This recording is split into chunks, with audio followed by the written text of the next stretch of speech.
Packaged food is addictive not because people lack discipline, but because it is engineered to bypass the body's natural limits. Real food activates a slow, layered response: chewing, digestion, hormonal feedback, and finally, satisfaction. Packaged food collapses this process. Texture is softened or dissolved, flavors are amplified, and calories arrive faster than the body can register them. The brain receives an immediate reward signal while the gut lags behind. This gap between stimulation and nourishment is where addiction begins. Dopamine is released in anticipation, not completion. Eating no longer ends hunger, it extends desire. The body keeps waiting for the signal that never arrives. Over time, this trains the brain to associate packaged food with relief, comfort, and control, even when the physical outcome is discomfort or fatigue. What deepens this addiction is predictability. Packaged food tastes the same every time, no matter where or when it is eaten. This consistency teaches the brain that reward is guaranteed. In an unpredictable world, guaranteed reward is powerful. The nervous system begins to crave reliability more than nourishment. Stress, boredom, exhaustion all become cues for packaged food, not because the body needs energy, but because the brain wants certainty. Additives, flavor enhancers, and refined carbohydrates reinforce this loop by intensifying taste while minimizing effort. Little chewing, little digestion, instant pleasure. The faster the reward, the stronger the imprint. This is why cravings often appear suddenly and feel urgent. They are not requests, they are conditioned responses. And because packaged food rarely satisfies fully, the loop resets quickly. Addiction is also sustained by how packaged food interferes with satiety hormones. Fiber is reduced, protein structure is altered, and natural fat matrices are broken apart. Hormones like leptin and ghrelin rely on intact food signals to regulate hunger. When those signals are distorted, the body loses accuracy. People eat past fullness not because they are weak, but because the stop signal arrives late or none at all. Blood sugar spikes amplify this effect, creating cycles of energy highs, followed by crashes that feel like hunger, but are actually withdrawal. The body learns that relief comes from more packaged food, not from rest or nourishment. This is not accidental, it is a designed feature. Foods that end eating are bad for business. Foods that reopen desire are profitable. Over time, that addiction becomes psychological as well as biological. Packaged food teaches the brain to seek stimulation instead of satisfaction. Meals lose structure, snacking replaces eating, hunger becomes confusing. People start eating without hunger and stop without fullness. Shame enters the cycle, strengthening dependence. The more control people try to apply, the more they rely on packaged solutions labeled as healthier, lighter, or smarter. But these products often maintain the same addictive architecture under different names. Breaking free doesn't require elimination or fear, it requires restoring contrast. When people return to foods that digest slowly, require chewing, and provide clear feedback, cravings soften, not instantly, but reliably. The brain relearns that reward can be calm, not urgent. Eating becomes quieter, and in that quiet, addiction loses its grip, not through force, but through replacement with something that finally satisfies. Another reason packaged food becomes addictive is how it rewires emotional regulation. Real food supports mood gradually by stabilizing blood sugar and providing micronutrients the nervous system depends on. Packaged food bypasses this support and delivers mood changes through stimulation instead. Sugar, refined starches, and flavor enhancers create rapid shifts in brain chemistry that feel like relief. Anxiety softens for a moment, fatigue lifts briefly, discomfort is numbed. The brain records this as a solution even though the effect fades quickly. Over time, the body stops expecting food to sustain and starts expecting food to sedate or excite.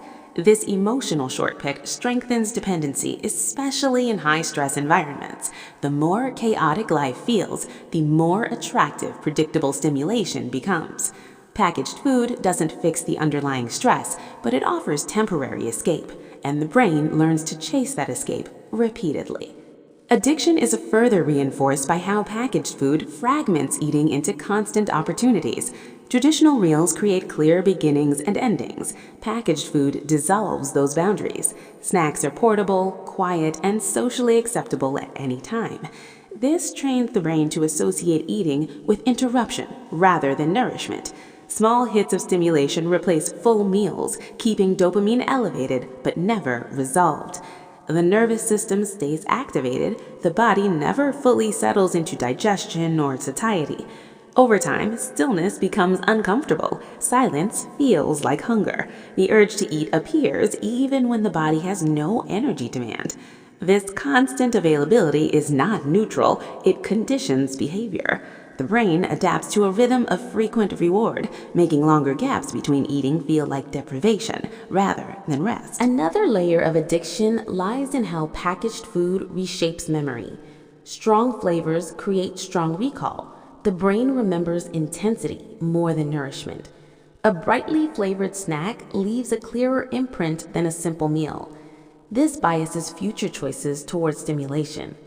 Over time, natural foods can feel bland, not because they lack flavor, but because the brain's reference point has shifted. Taste buds adapt downward.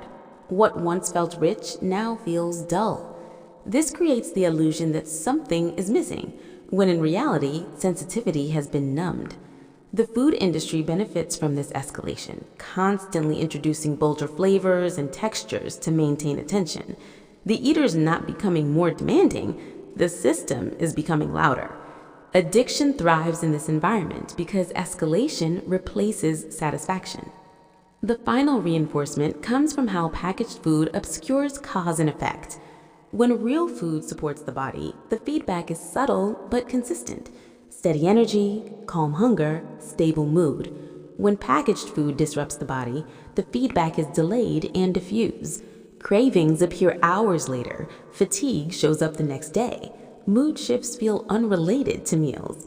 This delay protects the addiction loop. Without clear cause and effect, the brain struggles to connect discomfort to food choices. People blame stress, age, or genetics instead. The product remains innocent.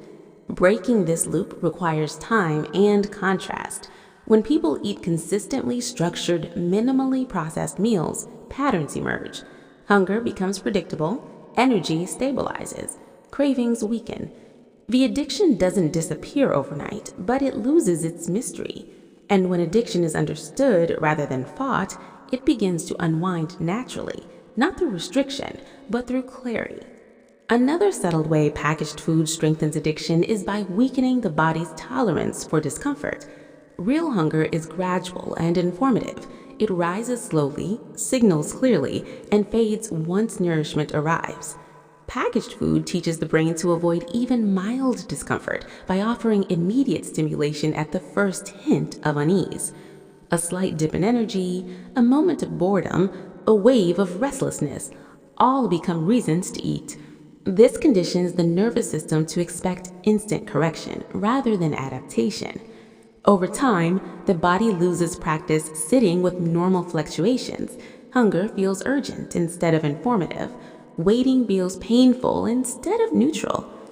The addiction is not only to food, but to the removal of sensation. Packaged food becomes a tool for emotional and sensory control, not nutrition. This makes breaking the cycle harder because it requires relearning patience at a biological level, not just changing food choices. Packaged food addiction is also reinforced through social normalization. These foods are marketed as rewards, comfort, celebration, and convenience. They appear at work meetings, family gatherings, and moments of stress. Refusing them can feel antisocial or restrictive. This constant presence blurs boundaries between eating for nourishment and eating for participation. The brain learns that packaged food is not just acceptable, but expected. Addiction thrives in environments where behavior is normalized and questioned rarely. When everyone eats the same way, patterns feel invisible. Cravings feel personal instead of conditioned. This social layer protects the addiction loop by embedding it into routine. The food doesn't need to be hidden or secretive, it is openly celebrated. And because it is everywhere, the idea of stepping away can feel extreme, even when the body